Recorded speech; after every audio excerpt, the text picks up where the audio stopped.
and welcome to the Eurogamer Show. Johnny, is your voice better? Not really, no. Oh, well then you're no good to anyone, are you? Go on, piss off. That's better.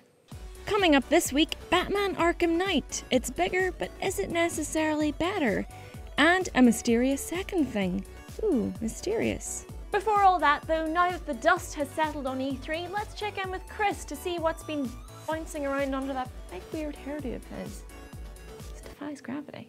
You can't see Chris, but his head does look ridiculous. You're not me, that's Tom Phillips. Hello, Tom Phillips. Why would I be you? Because you would introduced it. Anyway, we are here with the Mass Effect 4 trailer. Hello. And yes. You brought along a notepad and some nerdy facts that you've spotted from watching it very closely. They are very nerdy. Yes. I'm excited. So the trailer they showed at the beginning of the E3 2015 press conference for EA last week, we weren't sure what game it was when it started, and it opens with this sort of Western image. I really like that. It could have been Earth. Yeah, it was like who knew what this game was? Yeah. But you know, lens flare. Come on, this is either a J.J. Abrams film or it's a Mass Effect game. Okay. But then you go to like an ice planet and a planet with sulfurous bubbling swamps. You realise something's not quite right here. We're in alien territory. This looks sci-fi. Yeah, lots of variety, and if you notice, all of these images have little scan points on them. Sure. Like you're able to sort of analyse the environment, and that's a little asteroid thing there. You know, Mass Effect has had probing for minerals and resources in the past. That was not a fun mini game. I don't know, if you just turned your brain off and was just poking around. No, it was boring. It wasn't good. It was boring. They got rid of it for a good reason. Carrying on through the trailer, lots of different environments, and in the background of that image there, you see what is that? Well, some kind of alien creature flying through. Hopefully this means that there'll be a bit more life to the environments. They're a bit boring and dead first time around. In Mass Effect 1, when we had these open areas, they were all a bit samey. So hopefully a bit more environment, a bit more character, some alien species to shoot at. Maybe. I was going to say, shoot, probably. These things in the past have basically been kept for like boss battles and things. Yeah. You had the Thresher Wars and Tachanka, but you can only feature them in sort of set piece moments. You think that might hint that we'll kind of stumble upon these things as we wander around? I hope so. I hope so. Yeah, and this is a look at the sort of galaxy map as it has been evolved in Andromeda. You can sort of poke around, look around the systems a bit more manually. And if you see the little red and white thing there, it says FTL I love that game. Oh, yeah, it's not a reference. Okay.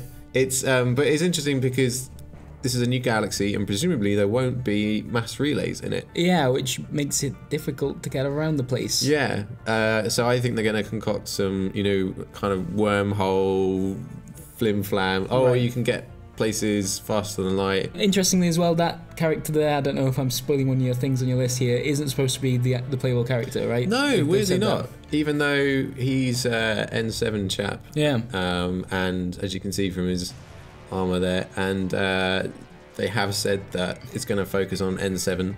It's got a nice sort of cloth kind of neckerchief thing going on there. And people have been saying that there's a real sort of space western feel to it, like you're going to uncharted places for the first time.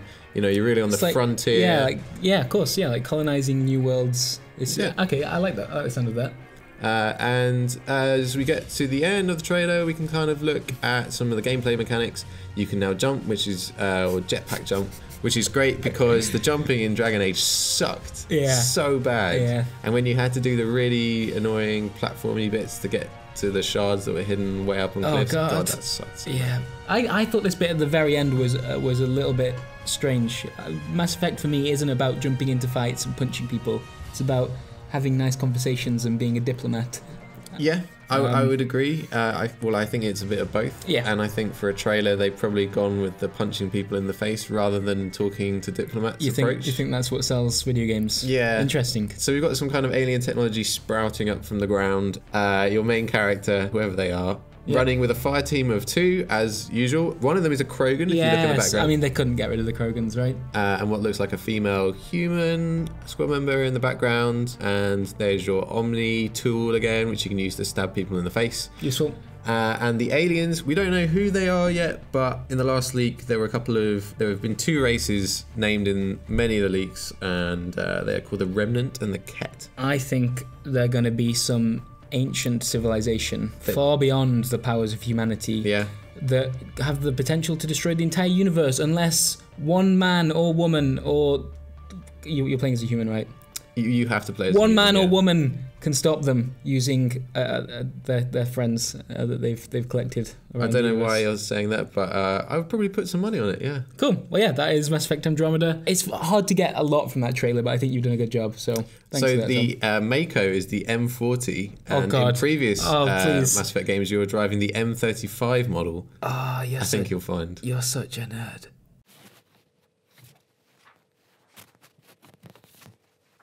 Oh my god, this is pathetic. Aw, you came prepared. Riddle me this, Batman. Just what exactly does driving a car up a wall have to do with being the world's greatest detective?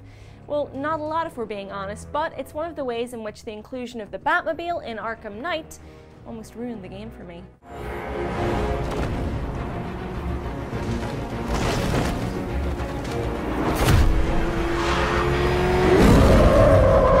It's just my opinion, of course. A lot of people have been asking Rocksteady to include the Batmobile in Arkham games for a long time now. And I get it, it's a tank that can go fast, drive up walls and over ceilings, pull down obstacles and electrocute bad guys. Plus, chicks love it apparently.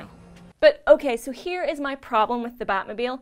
You're tearing through Gotham, the wind in your cowl and the engine roaring and nitrous blasting from the rear end of the car.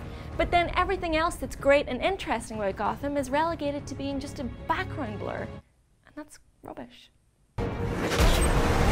The Gotham of Arkham Knight feels like its edges have been stretched to accommodate the Batmobile and have lost a lot of their detail and intrigue in the process. It all feels a little bit too big. You end up looking at your minimap, putting in a waypoint and driving there because walking and looking around would just take too long. In Arkham Asylum, you felt like every inch was made for storing secrets. Like Rocksteady knew players would be exploring every corner of the world they built. In Arkham Knight, there are corners that just feel like the part where two edges meet. That, and I just didn't feel like playing hide and seek with Cobra tanks was all that fun.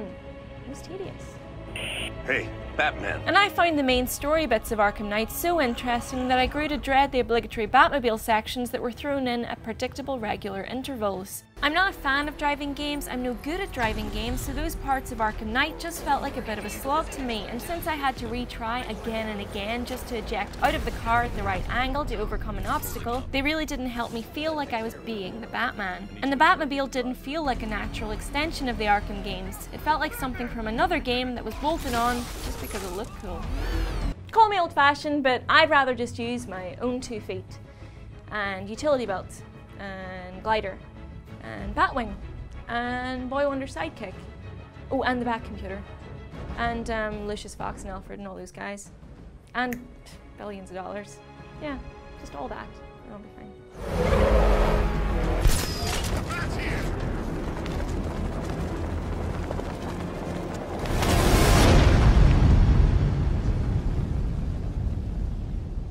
That is almost it for this week, but we've got time for just one last snippet for you. And at the time of recording, I have no idea what that is, but I'm sure it's awesome. Go and watch it. Here it is. Greetings, astronaut, war hero, or Olympian. My name's Cave Johnson, and boy, do I have something to show you. Hey everyone, Ian here. Now, what if I told you you could play Portal 3 right now for free? Well, you can't. That would be preposterous. But we can bring you the next best thing. Portal Stories Mel is a whopping 6 to 10 hour fan-made PC mod for Portal 2, bringing with it a whole new campaign, a new protagonist and a new personality core. We'll be bringing you our thoughts on the mod next week, but for now, here's the launch trailer. Enjoy, and if you'd like to give it a go yourself, just search Portal Stories Mel on Steam. Goodbye.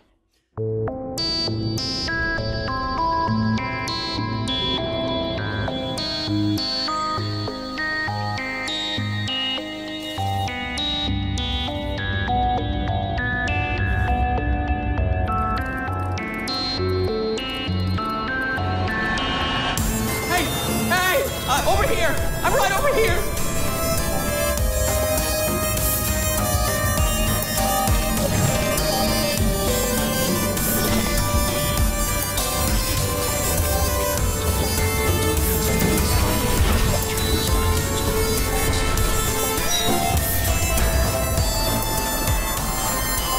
All right. It's time to start hacking into these systems.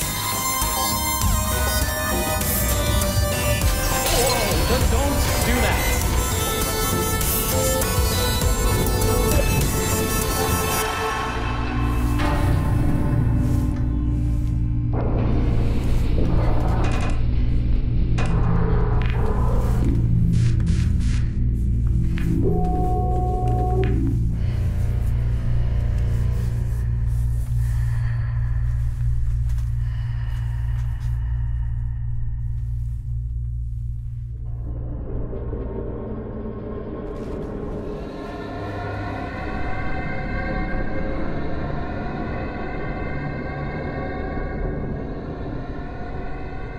Alright, that is your lot for this week, but please do make sure to like and subscribe because it keeps us in a job. But sadly, now that he's no longer of any use to us, I'm going to take Johnny out back and put around in his skull. It's the kind of thing to do, really. Johnny! Here, boy. Welcome, Wastelanders. I'm Ian from Eurogamer, and this is Fallout Friday, your weekly roundup of all things Fallout.